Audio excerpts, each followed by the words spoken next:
It has been 10 years and 3 days since the Washington Capitals won a playoff series on home ice. That streak could end tonight at 7th and F. Game 5 of this first-round matchup with the Montreal Canadiens set to go this evening. Hello, everybody. We are at MedStar Capitals Iceplex here in Arlington. He, of course, is Tarik EL-Bashir. I am merely John Walton, and this is the Rink Report brought to you by PenFed Credit Union. Great rates for everyone. It is tough to believe that the Capitals have won a Stanley Cup more recently than they have won a playoff series at home. But it is true. The Capitals won all 4 that year on the road. They have not won a playoff series since. If you go back to 2017, they won a series, but they did it in Toronto. In 2016, they won it in Philadelphia. The last time they did it, 2015 at home, Game 7. Evgeny Kuznetsov got the game winner against the New York Islanders. Tonight, the Capitals, I was there as a professional yeller of some kind. And the Capitals trying to finish it off here this evening, and probably pivotal given what's going on in the Stanley Cup playoffs and most notably in the Eastern Conference that they do that tonight. Settle down. We don't want to get over our skis, look too far ahead, but you're right. Sebastian Aho and company have their feet up right now. They're getting massages and getting rub downs and getting rested up for the next round, and the Capitals are about to play an important hockey game. And look, these are the hardest games, and we've seen it throughout the league. When a team is got their back against the wall, backed into a corner, whatever cliche you want to use, they come out and play with a level of intensity and determination that they haven't shown previously in the playoff series. And so that's what the Caps are going to face tonight against the Montreal Canadiens. They are going to want to keep their season going. The Capitals have that natural, we're up 3-1, and maybe they don't come out with the level of intensity that they need, which is why you've heard so many players and Coach Carberry say we have to match their desperation, even if we aren't as desperate as they are, because it would be so nice to see them close it out tonight. But more importantly, again, you don't want to look too far ahead, but Carolina's at home waiting for them right now. They are resting up. So it's incumbent upon the Capitals to get the job done tonight. The first team to advance, Carolina, last night with a double overtime victory over New Jersey. But let's talk a little bit about what happened just last night in the NHL. The Ottawa Senators were facing elimination down 3-1 going into Toronto and batted them around like a cat with a mouse. So that was a thing. And then New Jersey, even though they didn't win, they got a 3-0 lead in about a snap of the fingers to start the game last night because that desperation exists. It existed last night in 2 different series, and now the Capitals going to have to face that against a Montreal team that has a tremendously talented group of forwards who has shown in this series that they have belief that they belong here, and they're going to show they belong here, I think, in the first 10 minutes tonight. The Caps got to be ready for that. They do, and what I hope, John, is that the Capitals dominating the third period of Game 4 chipped away at some of that belief that Coach Carberry's talked about quite a lot in these press conferences during this series. And hopefully they are starting to doubt themselves a little bit, because that was the first time all series where I felt like they looked overmatched, like the Capitals were just the better team, especially as they pulled away in the second half of that third period. So hopefully the Caps recognize that they are going to be going up against a very desperate team, and hopefully the Canadiens do have a little bit of doubt in the back of their head after the way last game ended. Well, we've got a lot to cover here on the show today. We're going to hear from Spencer Carberry here in just a couple of minutes. We're going to talk about Logan Thompson. We're going to talk about some of the matchups you can expect tonight. Pierre-Luc Dubois going to get to put in really a lot of different situations, but really against the Suzuki line, where defense is the first option for PLD tonight. We'll get to that. But maybe the turning point of the series, if you go back to Game 4, in the third period, Tom Wilson dropping the boom on Alexander Carrier, it sparked the Capitals to victory, and you see it here. Carrier, we don't believe, is going to be in the lineup tonight, and that is a big problem for Martin St. Louis for a couple of different reasons. Number one, you're putting Jaden Struble back in, and Arbor Xhekaj is going to play, so you're a little bit weaker defensively. You lose a guy who has a goal in the series. Carrier has shown a little bit of productivity to be able to get the offense done. And then you got to figure out, too, what's that top pair going to look like with Matheson? Is that going to be David Savard moving up? Or are you going to have to juggle? There's a lot of question marks as far as Montreal's D and what they're going to show tonight. We'll be watching for that here in the warm-up. But a lot of things that hit did Not the least of which was spur Washington on to say, okay, you know what, we're good here, let's finish this. That's something that Tom Wilson has done throughout his career, and now he still puts his toe right on the line, but he knows how not to cross it. That was a incredibly vicious and violent hit, but it was also clean. Yep. And it turned the game and potentially the series in the Capitals' direction.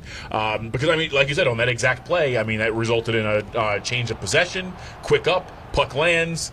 A minute later, puck is going off Caulfield and going in the net, and they're celebrating a game-tying goal on the Capitals bench. So, it's just a reminder of how good Tom Wilson is and how, now 33 goals, career high. He scores. He can set up goals. He can fight Josh Anderson on the bench. He can blow up Alexander Carrier and turn a whole series in the other direction. What a player he has become. But, you're exactly right. They have lineup challenges all over the place. And Sam Montembeault, I hear he's not even on the trip. So, again, you're going to be getting Jakub Dobeš. I thought he played well in stretches, but he's not as good. Not a stealer. He didn't try to steal it. He played well, didn't steal it. I would agree. He's just not as consistent as Montembeault. Montembeault is just a very steady veteran presence. Had a good season, and I thought he's been pretty good in these playoffs. And without him, all indications, everything to me, knock on wood or Formica, whatever this is, everything seems to be pointing at the Capitals having the upper hand going tonight. They just got to take care of business, but, it's hockey. It's the playoffs. Let's talk a little bit of numbers because you're a big numbers guy. Yep. Pierre-Luc Dubois has got 1 assist in the series, but that is not remotely descriptive enough of what he's been able to do in getting the defensive zone starts, and he's gotten a lot of them. He's the guy that Spencer has gone to primarily to shut down the Suzuki line. And let's just for a moment talk about the job that the Washington head coach did in not having last change in Montreal, but being able to get pretty much every matchup that he wanted, including Dubois, time and time again, shutting down Suzuki and Caulfield and Slafkovsky. They're going to get their chances. They're too good a line not to get any in a game. But Dubois, what his job is tonight, first and foremost, shut those guys down. You do that, and you get any offense at the other end, you're going on to round 2. I totally agree with you. And Carberry did an outstanding job of chasing the matchup. It was funny. I asked him about it that morning, and he gave a very philosophical answer. He was like, I don't know. We've been a 4-line team all year long. The question is, how much do I want to manipulate things? How much do I want to chase that matchup? And as it turns out, he loves the cat and mouse game, and he was chasing that matchup, and he got it quite often. It's a lot easier at home with the last change. And, we talk a lot about the job that Dubois and his line mates do against Suzuki, but I also feel like the Jacob Chikrin-John Carlson pairing has done a really good job. They are out there almost as much, or equally as much, I should say, as the Dubois line, and they've done a really good job. Look, the Canadiens are like a 1.5 line team, and if you can keep Suzuki in check, if you can keep that group in check, and they're hard, it's hard to keep in check, you've got a very good chance of winning and now advancing. Earlier this morning, Spencer Carberry meeting with the media ahead of tonight's Game 5 and talking about how difficult it is to close out a playoff series. I know we didn't do a very good job of it last year, but 1 through 16, it's the parity in this league, in my personal opinion, is unrivaled in any sports league. So to answer your question, how difficult is it to win a playoff series? I just think that even in the first round, 1 through 16, I think no matter what, and you're seeing it all across the league, like it is a gauntlet just to win a playoff game, let alone win a series. So yeah, we understand the difficulties of it, and we don't need to talk about the fourth and how difficult it is to close it out. We know the obstacle in front of us and the challenges in front of us. It's on us to go out there and play our best game of the series tonight on home ice. You mentioned last year. How did that experience you as a coach going through that? Maybe how is that helping you in this first 4 or 5 games? I think just going through. Everybody always says it, or you try to deflect it when you're in the moment. What does experience mean? What does experience having played playoff games, having gone on playoff runs in the NHL? You've never done it. I'm speaking of myself last year, and then you just get more comfortable. It doesn't mean that you're a better coach. It doesn't mean that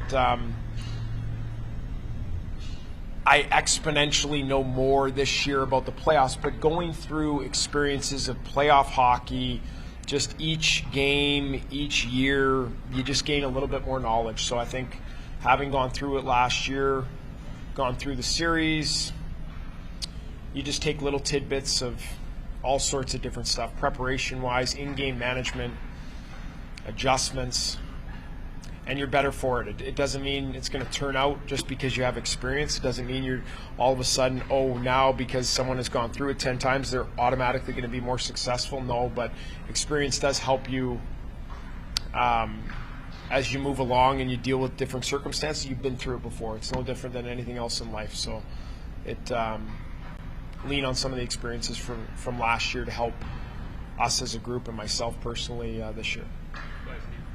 Based on last year's series and sort of how you guys look on the season, what made your group so good at being even keeled throughout the course of the series or the course of the game, where you lose a game 3 the way you did, maybe Logan's hurt, you are down in game 4. What's made this group able to sort of handle the waves so well? I think we've been through it. I would touch on the previous answer of being through and going through experiences of adversity, especially in game. I think in game, through the season, you lose 5 or 6 in a row and you go through a downturn, like that's adversity. But I think being able to handle and be successful, I think, is important too. Of adversity in game, where you're trailing, where things haven't gone your way, where you don't have your best, where you've given up or made a huge mistake that's ended up in the back of your net. And being able to overcome that, I think the experience of that, you get better at that. And it gives you more belief. It gives you more confidence that you can find your way out of it. So, like the other night, for example, we're playing fine. We end up going into the second period and we're down 2-1. And so that could be very disheartening, deflating, frustrating. And I'll be the first to admit, our team, myself, that there is frustrating moments inside of that. It's not like we can just, everything's fine, we're going to be all right. Like there's a significant level of frustration. It's about then, okay, reset, figure this out. How are we going to problem solve and how are we going to come out in the third period and win a period to try to get a game to overtime or potentially win it in regulation. So I would say it's the mental part of it of our group and the belief and the confidence that we have, and then what has made that grow is having gone through it and the experiences throughout the year of us being able to have success in those moments. There's a lot, everything is tight to the vest this time of year, but just from what we've watched here over the course of the last few days, going back to Montreal, I think we feel pretty confident that Alexei Protas is going to make his debut in this series. He's been out for about 3.5 weeks with a lower body injury. We have watched him go full tilt. Spencer Carberry has stopped just short of saying that he is in tonight. He's not going to say that. We'll have to find that out in warm-up, but I think Alexei's in, and that alone is a pretty big shot in the arm for this team, if in fact that happens. I agree, John. We probably got our best indication all series that we're going to see Alexei Protas tonight. He came off with the other players who were in the lineup tonight. The rest of the series, he stayed out for extra work. Taylor Radish, a little bit surprising, stayed out for extra work, which means he could be the scratch should Alexei clear those final hurdles and get into the lineup. He just Protas brings so much to the Caps lineup. The penalty kill has been scuffling a little bit without Marty Farivari, who's out for the playoffs. I think getting Protas back in there, not only is he a good penalty killer with that gargantuan reach. I mean, he's 6'6" with a stick. When he puts the stick on the ice and he waves it around, there's not a whole lot of space to make a pass there. He's also dangerous on the penalty kill. He has more shorthanded chances than almost any winger in the National Hockey League. And the even strength scoring is just a massive get for them. I mean, 30 goals this year, 27 of them came 5-on-5. When you look at the Capitals, I know they scored 5 goals last game. 2 of them were into an empty net. You look at the one thing they need, in my opinion, going forward to make a long run here, they got to get that offense that they had back in November, December, January going again. And getting Protas back in the lineup, I think, checks all of those boxes. Well, and getting him back on special teams, and when we say special teams for him, we're talking penalty kill. Capitals are giving up 5 goals on the PK. 2 last game. Right, and that's the first time in a long time, back-to-back back-to-back games, they've given up multiple power play goals. So a little bit of help on a PK certainly doesn't hurt. This is merely speculation on my part on what this might look like tonight, because Taylor Radish we expect to be a scratch tonight. Anthony Beauvillier would seem to be the logical choice to move down. That opens up a spot up top where Alexei Protas would slot, where he spent a lot of this year skating with Dylan Strome and Alex Ovechkin. You don't want to touch that second line because that's a Dubois line, and they've got a lot going on. McMichael's chipped in offensively, and all of the D-zone starts they're going to get. You're probably not going to mess with that. And on the third line, that's going to stay the same too, because Ryan Leonard is going to stay in. And I thought that he did make some mistakes, quite frankly, in Game 4. But as Spencer Carberry, and we'll get to this in just a moment, it is a growth process, and I know that he loves the dog in the fight here a little bit from number 9, and a guy who just, again, we're at the end of April. He made his NHL debut still this month. He did it on April 1st, and yet here he is contributing and fighting and showing what he's made of a little bit here in this series. Look, the second effort plays are the things that really stand out to me about Ryan Leonard. He is going to be a fantastic player for this team for a dozen or more years. He is trending in the right direction. The production hasn't quite been there. He had the empty net goal in the regular season. He's got an assist in this series. But as Carberry told us, I actually asked the question in the press conference, the underlying numbers have been very strong. And another number that I didn't know that Carberry pointed out, when Leonard has been on the ice in this series, the shooting percentage of everyone on the Capitals when he's out there is 2%. The team is shooting almost 13%. So that tells you that at some point that bad luck is going to go in the Capitals' favor, and he's going to get 2 goals and 2 assists at some point. So they like how he's playing defensively. They like the effort. They like the fortitude, the determination, those second effort plays that I mentioned. The production's been a little bit slow, but it seems like that's going to come. Here's Spencer Carberry this morning on Ryan Leonard. I've liked the things that he's done for exactly what you touched on, a 20-year-old kid coming into let alone, finishing his college season, and now he's playing in the Stanley Cup Playoffs. He's done a real nice job. I was looking at some of his underlying numbers, because they go through the film, and he's doing some good things. He'll make the odd mistake, the quote-unquote young mistake, which is to be expected for someone of his age and his experience to be getting thrown into the Stanley Cup playoffs, but I think he's doing a lot of good things that are sort of a preview to what I see in his long NHL career that he's going to be able to do from a zone entry standpoint, from a competitiveness, physicality. Like he goes after, I just appreciate this. He goes to try to and he gets Newhook catches him, right? But he shows up and he's trying to shoulder it, like he is right in the fight when it comes to the physicality of the Stanley Cup playoffs, which is great to see, because I think that speaks to who he is as his character. He's not tiptoeing into this and just sort of looking around. He is dove right into this playoff series. The other thing I noticed too, and this is going to the underlying numbers, our on-ice shooting percentage, which, because the numbers, you're going to look at the numbers, right, and go, he doesn't have a goal, and in whatever, an even strength or power play goal, he's just got the empty netter. His on-ice shooting percentage is I want to say it's like 2.4% or something crazy low. Like, we're shooting 12.8 in the season, leading the National Hockey League, and his on-ice, so that's not just him, that's everybody on the ice. When he's on the ice, is in the 2s. And so you would like there to be a little bit more production. There should be, and that'll come back to the mean at some point, but he's doing a lot of good things that I think are flying under the radar and not showing up in the box score or on his stats if you're just looking at that.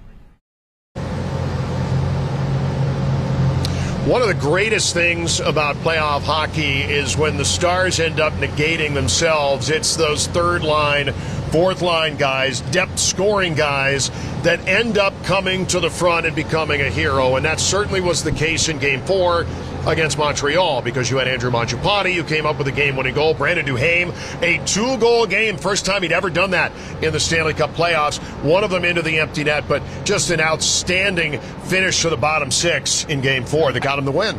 John, it's one of my favorite things about playoff hockey is the fact that the role players end up playing key roles in determining the outcome of games and of series. You think about the NFL. The star players, the star quarterbacks are always at the focal point, and whether they win or lose the game is usually, how did Pat Mahomes play today? In the NBA, it's how did Steph Curry, how did LeBron James play today? In the playoffs, you're exactly right. The top 6 guys, the stars often cancel themselves out. And playoff games are won and lost by heroes, unsung heroes, guys who are much further down in the lineup. We saw it here with Duhaime and Mangiapane just scoring absolutely massive goals, arguably the most important goals of the season to this point for the Capitals. Yeah, and a little while ago here, as the Capitals were coming off and getting ready for game number 5, Andrew Mangiapane joining on the set. We get to that in a moment, but we got to look at this first. The 5 latest goals to win a playoff game in Capitals history. Joel Ward was 10 years ago today. What a game that was with less than 2 seconds left at MSG to open up that second round matchup. Craig Laughlin makes the list. Yes. How about that? One of the, and just those clutch moments that you're able to come up with, and that's a pretty good illustration right now of, some of those guys that get the job done. Exactly. Alex Ovechkin was the only first-line player on that line. We were just talking about that. I mean, everyone else was a third-line. Number 18 going to have an argument with you about that. He's going to tell you he was not that player. But, sorry, Locker. here's Katie earlier on with Andrew Mangiapane. Well, Andrew, thank you for joining Rink Report today. Before we talk about what's to come tonight, I want to talk about Game 4 because you were a big part of that. You score the game-winning goal, come up big in a very critical time. Take us through what you saw. Yeah, it was a good play by Reimer. You got the net, good quick up pass to Stromer. And I just kind of got open for Stromer. Stromer did, I think, all the work there. He drew 2 guys to him and made a nice drop pass to me. And I saw kind of streaking down the right side, but I just kind of wanted to get my shot off. And at that time in the game, you just want to put pucks to the nets and everything like that. So happy that it went in. It was a big goal for our team.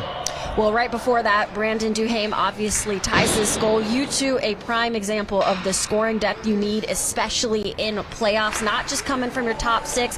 How do you continue that consistency as the Capitals hopefully continue a long playoff run? Yeah, I think that's kind of what's made us successful the whole season, really, is we have 4 deep lines, 3 great pairings on D, and both goalies are playing great. So I think on any given night, anyone can step up and help the team win in big plays like that, right? So, like you said, we're going to need more of that, a lot more of that down the stretch. So I think everyone just got to keep bringing their A game. This team explodes for 4 goals in that third period. That's nothing new. We've seen this team come from behind all season long, so whether it's playoffs, regular season, what is it with the belief of this team that you really are down but never out? Yeah, I think that, goes to leadership in the room and just kind of keeping everybody calm.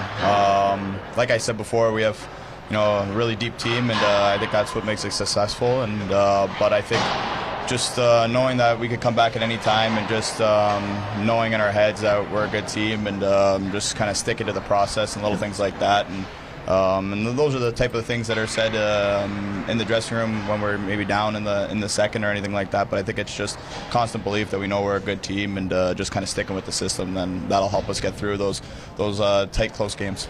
Well, up until that third period, special teams was the name of the game. Obviously, the Montreal power play really has broken through lately. But whether it is on their power play, on 5-on-5, how do you continue to defend a team that has an especially good top line, limit turnovers, limit their opportunities? Yeah, you said it there perfectly. I think limiting the turnovers are big against those top guys. You got to know when they're kind of out on the ice, whether that's, like you said, 5-on-5 or PK. You got to know where they are, and they're good players. So you got to, they're going to get their chances, but it's just what kind of happens what happens next, and that's getting the puck, breaking out as 5, and communicating and getting out of those tough, hard areas when they're kind of pinning us up against the wall there. So I think just kind of knowing when they are, and the puck management's huge things that'll help us, in this game tonight. Well, here we are, Game 5. They always say that the hardest game to win can be one that ends another team series, but simply put, how do you do that back on home ice tonight? It would be the first time the Capitals have advanced since 2018. Yeah, I think our start's going to be huge for us. Obviously, we got to use the fans to our advantage here, and I'm sure that they're going to be rowdy and fired up for us. So I think having a good start and putting them back on their heels early will be definitely, I guess, easier, I'd say, right? Like you said, it's not going to be an easy game at all. They're playing for their lives right now, so just having a good start and, letting the game kind of take over and calming down kind of our feelings and their feelings, and just kind of playing our game will help us a lot there. Well, should be another fun one. Andrew, thank you, and good luck tonight. Yep, thank you.